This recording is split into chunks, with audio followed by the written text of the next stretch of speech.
around here that you need to try and figure out. One is tears in the triangular fibre cartilage, the other is arthritis and instability of the distal ulnar joint, and the other is ulnar carpal abutment syndrome. Okay, and you can get clues about all of those things from examining the patient carefully. So if you're concerned about triangular fibre cartilage issues, tears but not instability will manifest sometimes as swelling and as tenderness over the triangular fibre cartilage. And I think you can most easily palpate it dorsally, you can palpate it palmally, and you can palpate it just over the tip of the ulnar styloid. If there's synovitis associated with that, that will be painful. So that's triangular fibre cartilage pathology, but not instability. So the distal ulnar joint, you're going to have pain on stressing the joint. So I'm compressing the joint and I'm shearing the joint, and that will be painful if there's distal ulnar joint arthritis. And the other thing that I do is I rotate it and compress it at the same time, and I might feel crepitus and pain as you rotate the forearm. Okay? That's for distal ulnar joint arthritis. Now, distal ulnar joint instability is a different thing, and what you should do there is you should test the stability both in full supination and in full pronation. And what I do there is, before I'm fully supinated, I've got hold of the ulna and I am trying to sublux it. And you may find that some people sublux quite dramatically in supination. That's probably constitutional. As you go into pronation, it may be tight. Okay? And the so-called Darby test that Carlos Harris-Pellew has described is quite a clever little test. What he described was ulnarly deviating the wrist, which is what I'm doing with my index finger, and I'm seeing how slack the distal ulnar joint is. And in a lot of normal wrists, that's quite slack. But you'd expect the distal ulnar joint to tighten up as you radially deviate the wrist, and it become less slack. But what you're looking for there is equal amounts of laxity in both ulnar deviation and radial deviation, and that will suggest a tear of the triangular fibre cartilage. So there's instability of the distal ulnar joint from that point of view. Okay, is that pretty straightforward? We've talked about how to palpate the ulnar styloid. Ulnar carpal abutment, you don't really know what that is. You haven't covered that yet, have we?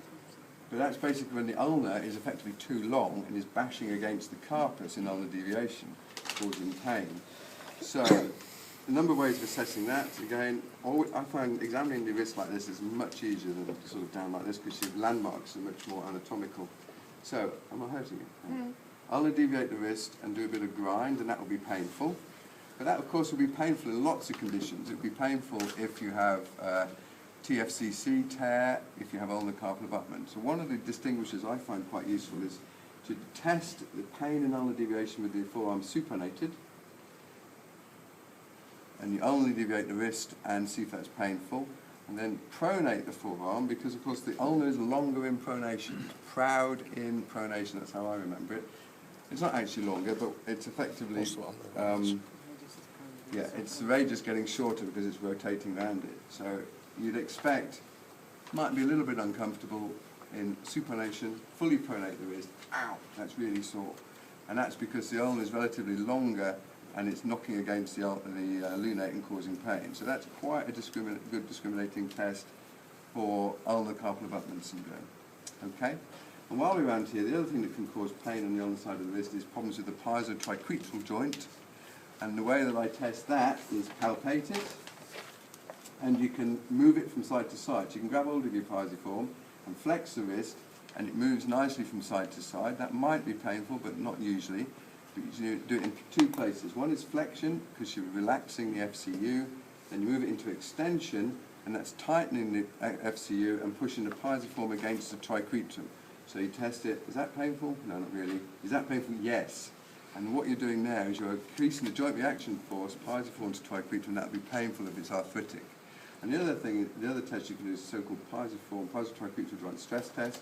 What you do is you get the patient to extend the wrist, press against the piezoform there. So there's the FCU, and I'm moving my index and thumb up against the piezoform to try and stop it moving, and then just actively flex your wrist. And what that's doing is forcing the piezoform into the triquetrum, and if it's arthritic or inflamed or something like that, or injured, that would cause pain. That's so-called triquetral stress test. That's for triquetral problems.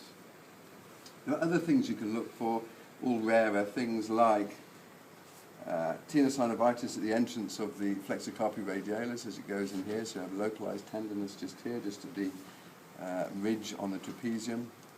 You may notice, you may find FCU problems, pain. You look for things like subluxing ECU. You get clues from this from the history, clicking wrist. Look for subluxing ECU. Don't forget the ECU has two different sorts of functions. When it's supinated, the ECU is an extender of the wrist. Just push against me. It's an extender of the wrist with the forearm supinated. With the forearm pronated, it's an ulnar deviator of the wrist. So you test it in two places there. And if it's got a tenosynovitis, it'll be painful on resisted contraction. If it's subluxing, you should feel it click and sublux with forearm rotation. Okay? Those are most of the things that people get kind of worked up about. There's also